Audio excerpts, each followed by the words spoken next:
لفظوں کی سوگات ہے الفاظ ہند یہ،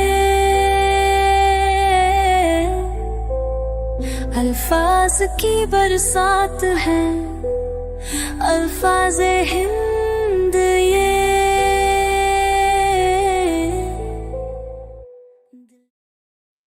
ایک نئی بات نکل آئی ہے، تحقیقی و تنقیدی مقالات و مضامین۔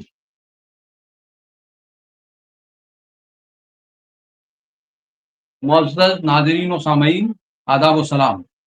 ڈاکٹر محمد اظہر حیات آپ سے مخاطب ہے۔ تحقیقی و تنقیدی مضامین کا مجموعہ ایک نئی بات نکل آئی ہے، قسط وار آپ سماعت فرما رہے ہیں۔ آج کی قسط میں سماعت فرمائیے حسرت موہانی اور ان کی شاعری۔ حسرت موہانی کی سی ہماگیر اور ہمارنگ رنگ شخصیتیں دنیا ادب میں کم ہی نظر آتی ہیں۔ وہ بیک وقت ادیب، شاعر، محقق، سیاستداں، تحریک آزادی کے مجاہد، صحافی اور تذکرہ نگار تھے، اور ہر میدان میں انہوں نے اپنی انفرادیت کے جھنڈے گاڑے ہیں۔ لیکن ہر شعبہ حیات میں حسرت کے اندر کا شاعر تندرست و توانا رہا ہے۔ خود ان کا قول ہے مشق سخن جاری، چکی کی مشقت بھی، ایک طرفہ تماشا ہے حسرت کی طبیعت بھی۔ حسرت موہانی کا پورا نام سید فضل الحسن تھا، اور والد کا نام سید اظہر الحسن۔ وہ قصبہ موہان ضلع اناؤ یوپی میں 4 اکتوبر 1875 میں پیدا ہوئے۔ ابتدائی تعلیم و تربیت رواج کے مطابق گھر پر حاصل کی۔ اس کے بعد اسکولی تعلیم مکمل کی، انٹرنس کا امتحان پاس کیا، اور 1903 میں حسرت نے علی گڑھ مسلم یونیورسٹی میں BA کی سند حاصل کی۔ 1903 میں انہوں نے علی گڑھ سے اردو معلّہ کے نام سے ایک ماہنامہ بھی جاری کیا، جس میں تحریک آزادی پر مضامین بڑی بے باکی سے تحریر کی۔ حسرت 16 بیان مقرر بھی تھے۔ آزادی کی جدوجہد میں کانگریس اور مسلم لیگ کے پلیٹ فارم سے بڑھ چڑھ کر حصہ لیا، جس کی پاداش میں انہیں کئی بار جیل کی سختیاں بھی جھیلنی پڑی، مگر انہوں نے اپنی مشن سے کسی لمحہ بھی منہ نہیں موڑا۔ انہوں نے اپنی تمام تر صلاحیتوں کو ملک کی آزادی کے لیے وقف کر دیا۔ 1946 میں حسرت کانپور سے یوپی اسمبلی کے ممبر بھی منتخب ہوئے، لیکن وہ فطری طور پر شاعر تھے۔ وہ جہاں رہے، جس حال میں رہے، گیس ہوئے شعر و ادب کو سنوارنے و نکھارنے سے غافل نہیں رہے۔ ان کا جذبہ شعر گوئی مصائب اور تکالیف کے طوفان میں اور زیادہ ابھرا، اور اسے تقویت جلا ملی ہے۔ حسرت کا جسم، جذبہ اور ذہن تینوں اپنی جگہ پر ثابت، سالم اور صحت مند ہے۔ ان میں آپس میں کہیں تضاد اور کشمکش نہیں، اور بالکل یہی بات ان کی شاعری سے متعلق بھی کہی جا سکتی ہے۔ حال ہی کی تنقیدوں نے اردو غزل کے تئیں ایک عام تنفر پیدا کر دیا تھا۔ ایسی فضا میں حسرت موہانی غزل کا راگ چھیڑ دیتے ہیں، اور یہ کہنا غلط نہ ہوگا کہ اگر حسرت موہانی اور ان کے جیسے چند دوسرے شعراء نہ ہوتے تو اردو غزل اپنی آپ مر چکی ہوتی۔ حسرت نے غزل کی دم توڑتی ہوئی روایات کو اثر نو، تازگی اور شگفتگی و شائستگی بخشی۔ غزل کے محدود کینوس کو وسیع کیا، اور اسے زندگی سے قریب کر کے ایک بار پھر غزل کو مقبولیت عام کی خلت سے سرفراز کیا۔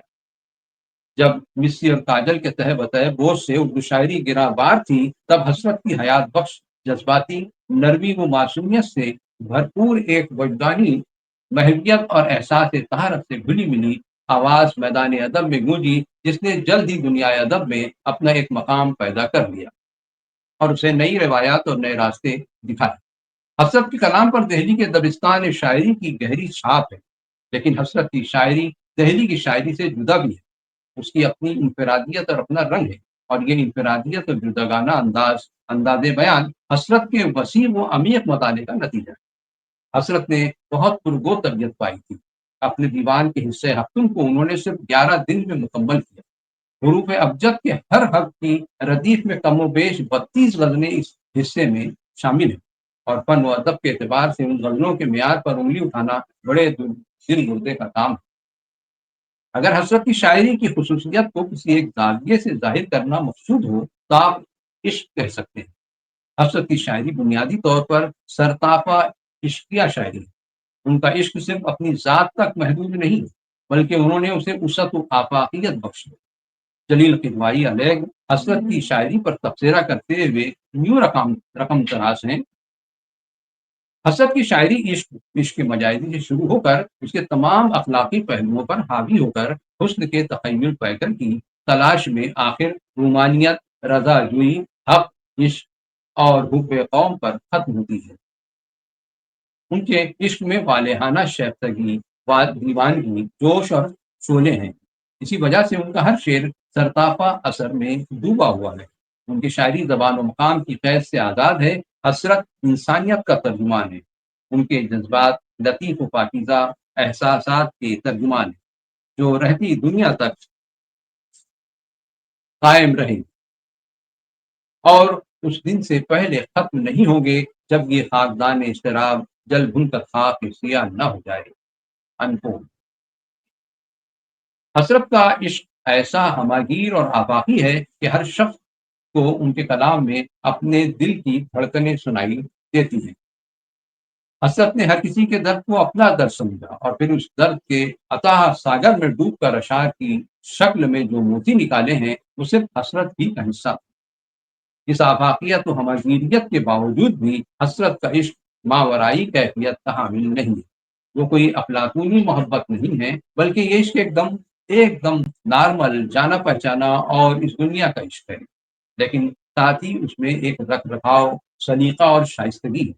حسرت کی والہانہ شائستگی کہیں بھی حد حدود سے تجاوز نہیں کرتی، اور حسرت کی عشقیہ شاعری کا سب سے نمایاں وصف یہ ہے کہ وہ وصل محبوب کے شاعر ہیں۔ اردو غزل میں ہجر و فراق کے مضامین بکثرت باندھے گئے ہیں، مگر وصل محبوب کی سرشاری اور بے پناہ لذتوں کی عکاسی حسرت کے کلام کی نمایاں خصوصیت ہے۔ کلام حسرت کی داخلی خوبیوں کے ساتھ ساتھ اس کے خارجی محاسن اور اوصاف بھی کچھ کم نہیں ہیں۔ حسرت اچھے شعر کی تعریف کرتے ہیں، کہتے ہیں شعر دراصل ہے وہی حسرت، سنتے ہی جو دل میں اتر جائے۔ اور حسرت کا بیشتر کلام اس تعریف پر پورا اترتا ہے۔ ان کی زبان شستہ، رواں دواں اور طرز بیان شگفتہ ہے۔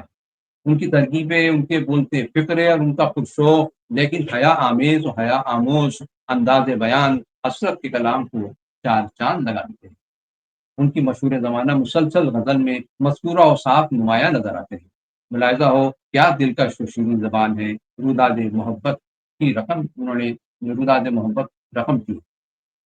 ملاحظہ فرمائیے، چپکے چپکے رات دن آنسو بہانا یاد ہے، ہم کو اب تک عاشقی کا وہ زمانہ یاد ہے، ایک بار بار اٹھنا اسی جانب نگاہ شوق کا، اور تیرا غرفے سے وہ آنکھیں لڑانا یاد ہے، تجھ سے کچھ ملتے ہی وہ بے باک ہو جانا میرا، اور تیرا دانتوں میں وہ انگلی دبانا یاد ہے، کھینچ لینا وہ میرا پردے کا کونا دفعتاً، اور دوپٹے سے تیرا وہ منہ چھپانا یاد ہے، تجھ کو جب تنہا کبھی پاتا تو ازراہ لحاظ، حال دل باتوں ہی باتوں میں جتانا یاد ہے، غیر کی نظروں سے بچ کر سب کی مرضی کے خلاف وہ تیرا چوری چھپے راتوں کو آنا یاد ہے، دوپہر کی دھوپ میں میرے بلانے کے لیے وہ تیرا کوٹھے پہ ننگے پاؤں آنا یاد ہے، دیکھنا مجھ کو جو برگشتہ تو سو سو ناز سے، جب منا لینا تو پھر خود روٹھ جانا یاد ہے، چوری چوری ہم سے تم آ کر ملے تھے جس جگہ، مدتیں گزری پر اب تک وہ ٹھکانا یاد ہے۔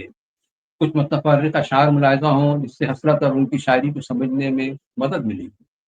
پردے سے ایک جھلک جو وہ دکھلا کے رہ گئے، مشتاق دید اور بھی للچا کے رہ گئے، آئینے میں وہ دیکھ رہے تھے بہار حسن، آیا میرا خیال تو شرما کے رہ گئے، تو کا جو بزم غیر سے آتے ہوئے انہیں کہتے بنا نہ کچھ، وہ قسم کھا کے رہ گئے، قصہ درد کہوں شوق کا افسانہ کہوں، دل ہو قابو میں تو شوق سے کیا کیا نہ کہوں، خود سے اقرار انہیں اپنی ستم گاری کا، پھر بھی اصرار ہے مجھ سے کہ میں ایسا نہ کہوں، آپ بیٹھیں تو صحیح آ کے میرے پاس کبھی، کہ میں فرصت پہ حدیث دل دیوانہ کہوں. بھلاتا لاکھ ہوں لیکن برابر یاد آتے ہیں، الہی ترک الفت پر وہ کیوں کر یاد آتے ہیں.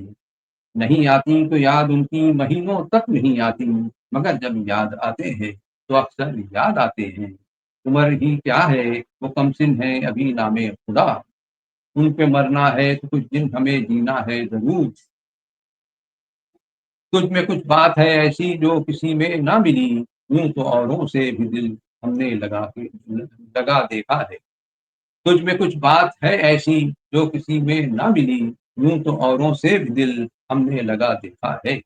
عشق میں جان سے گزر جائیں اب یہی جی میں ہے کہ مر جائیں. جامع زیبی نہ پوچھئے ان کی جو بگڑنے میں بھی سنور جائے. ان کو مد نظر ہوا پردہ اہل شوق اب کہو کدھر جائیں. شب وہی شب ہے دن وہی دن ہے، شب وہی شب ہے دن وہی دن ہے جو تیری یاد میں گزر جائے. در حقیقت حسرت کا پورا کلام انتخاب معلوم ہوتا ہے. ان کی شاعری پڑھنے اور لطف لینے کی چیز ہے. ہم نے سطور بالا میں لکھا ہے کہ حسرت تحریک آزادی کے مجاہد بھی تھے اور کئی بار جیل گئے اور رہا ہوئے. کئی مصائب اور پریشانیوں کے شکار ہوئے مگر مشق سخن جاری رکھی.